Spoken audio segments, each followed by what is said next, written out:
Imagine that on the floor where you stand right now, you have a big piece of blank paper. And this piece is a magical one. In this paper, everything you draw becomes reality. And your mission is to do a draw in a way where all the blank space is filled. Can you imagine how much work it's gonna take to fill it all? Or how much easier would it be if you had more people to accomplish this mission with you? So now, imagine that you have a team with you. And in this great magical piece of paper, everyone draws simultaneously, in a chaotic but also harmonious rhythm. People start creating from others' drawings, and as these drawings becomes reality, everyone can test and adjust whatever is necessary as everything comes to life. When you stand up and you take a systemic look at everything that it has been made, you realize collaborative work has made a great blank piece of paper a much richer landscape than if you had done it yourself. And for me, community-centered design is something like that. Co-design is designing with, not for, and community-centered design is inviting people to design with you instead of handing over something finished of what you think is best for them. And for me, community-centered design is essential for social impact projects because collaborative processes helps to create scenarios for a more prosperous and just society. This is extremely necessary because it's through this unjust society that we no longer see people designing on that great magical piece of paper. We still believe that due to social inequalities, people are incapable or don't know how to design. And that's not true. As designers, we need to recognize communities as true creative potentials. I remember when I read Design When Everybody Designs by Ezio Manzini for the first time. At that moment, I understood that I was already designing and that I wanted to study even more about collaborative processes. I remember being thrilled to see that some of the process that he described I had already used before. In projects like Bagagem, a photography workshop for low-income photographers, we created a community of photographers who co-created their own learning process. Through that, the result was the development of a much more fun and horizontal learning environment. But what I like the most about this project is how it was replicated in other locations in Brazil.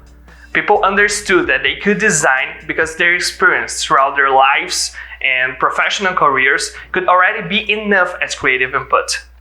We need to look at communities as creative potentials, understand that they are experts at what they do, and that through their own way of doing things, they are a prototype of a more sustainable way of life. As designers, our job is to learn from these communities and collaborate with their causes and purposes. We must offer our expertise to them and let them use it for their goals, and not the other way around. In 2019, deforestation in the Amazon rainforest grew 278% compared to the same month of the previous year. 2019 is the same year that we produced Cipó de Jabuti, a mini documentary in virtual reality about the Amazon riverine communities.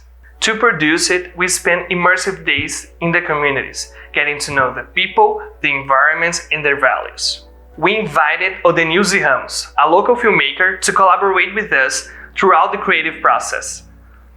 Ode's role was very important to this project because she built bridges between us, the production team, and the communities. This connection enabled us to create a more trusting creative environment in which collaboration could rise. Also, alongside Odenilze, we invited to co-create with us local leaders and entrepreneurs. The whole process started with one question: what future do you envision for your community? Even though we all came from different realities, we all realized that we shared the same thoughts about what future we wanted.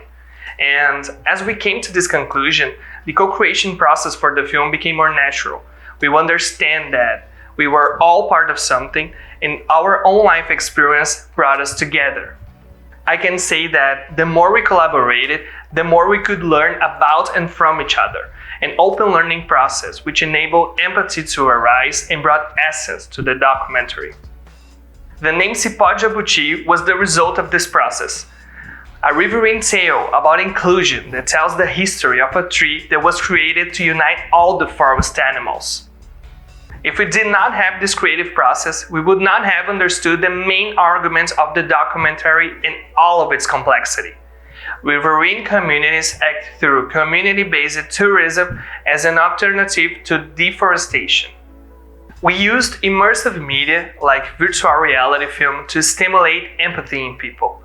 Bring people to the Amazon rainforest without even having to leave the room. It is important to say that I don't think there is a right answer when we talk about design. In a complex world, there are many alternatives when we foresee desirable scenarios. But through the Cipod Jabuti experience, I can say this. When I saw people take the VR glasses off their faces and look at us with that, okay, now I get a look, it makes me believe that using immersive media has given us a sense that the message was passed through as it should.